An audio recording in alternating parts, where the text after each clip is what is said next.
Sa padayong pagpangwita sa kapulisan sa mga sospek sa pagpanuli sa usa ka pawn shop sa Davao City. Gipagula sa Davao City Police Office ang hulagway sa usa sa mga sospek sa tinguha nga dunay makareport og galing makita kini.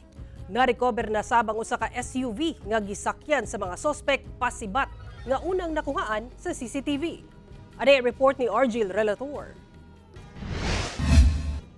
Sa Hingoog City, Misamis Oriental na-recover sa Davao City Police ang usa ka SUV nga getaway vehicle matud pa sa mga tulisan nga miatake sa usa ka pawn shop sa Davao City ni atong February 26. Nakaparada ang maong sakyanan sa barangay 24-A sa Hingoog, kapin kulang 20 metros ang gilayon sa balay sa usa sa mga sospek nga giilang si Jerome Calo.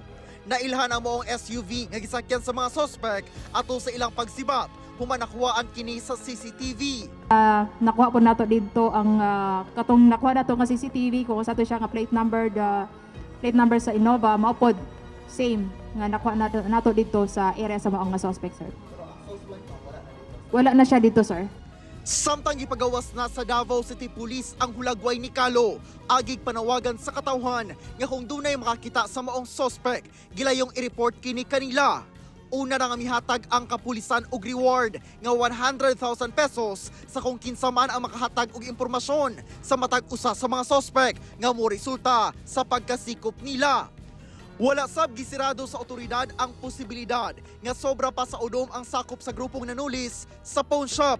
Nakig-koordinar na ang Davao City Police sa LTO sa pag-ila sa tag-iya sa maong SUV, lakip ang tag-iya sa motorsiklo nga gigamit sab nga getaway vehicle. Isolated case and then gipaningkamutan sa Davao City Police Office. Makita man po ninyo ang pagpaningkamot sa Davao City Police Office para ma-solve kining insidente. Kauban si Melchor Awing sa kamera. Ako si Argil Relator. 1 Mindanao.